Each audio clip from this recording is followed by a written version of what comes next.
I remember 1990, after staying as a refugee for 1 year in Iran, I managed to sell all our belonging and find a good smuggler to bring us to UK, United Kingdom. And when we landed in United Kingdom, is the first week we were like in a daze. What is going on? Is the civilization and the calmness and people going no and interfere. It was such a shock for us, beyond like coming from hell to heaven. The description, you cannot put it in a word or in sentences. What a relief. I remember the first week we were just looking at people and staring at people until somebody told me really badly. I never forget that moment. I was staring at the black lady, beautiful black lady, but we never seen black people in our life before. And suddenly I heard a shout and scream of this woman without understanding a word what she's telling me.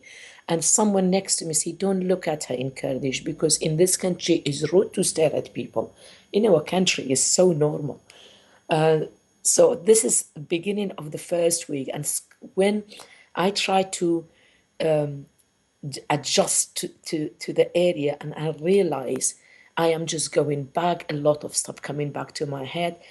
And at that stage, it was beautiful because a lot of people and a lot of social workers were talking to us. When I told them the story, and she said, I could recommend you to get some, if you wanted counseling.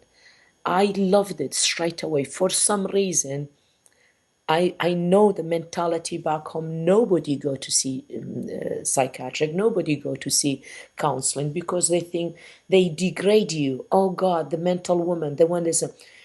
I find the greatest benefit I have ever found from Medical Foundation in London. They provide the best service for victims of war, of torture, of prison, of any of them. So they were very well equipped, very well organized, and they helped me for the whole year. It's not only putting my self-confidence back, and they direct me throughout what was my strength and what I need to do to get on, and how do I move on, and I did it very, very well. I started with a full-time English course, then straight away come back to teacher training. I did HNC in electronic engineering up to my master degree. Is the help of Medical Foundation, because they did really help me very, very much.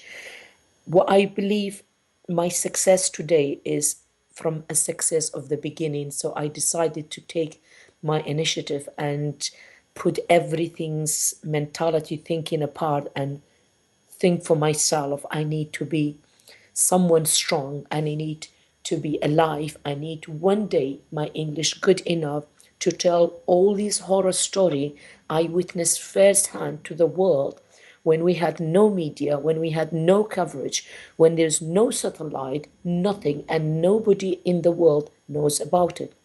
The sad thing, even 2014-15, when Arab from Iraq immigrating from south to north, and when we ask them Halabja, they say, what do you mean?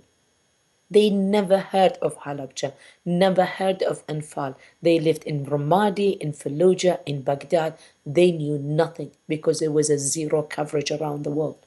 And I was praying one day, when I get better, when I'm in a stronger position, when I have a good education level here, and go back on my feet, become a teacher again in this country, I'll be able slowly, slowly to tell the story of the world, what we have seen, what we have witnessed, and how we suffered all these years in silently, without anybody knows our pain or realize what we went through.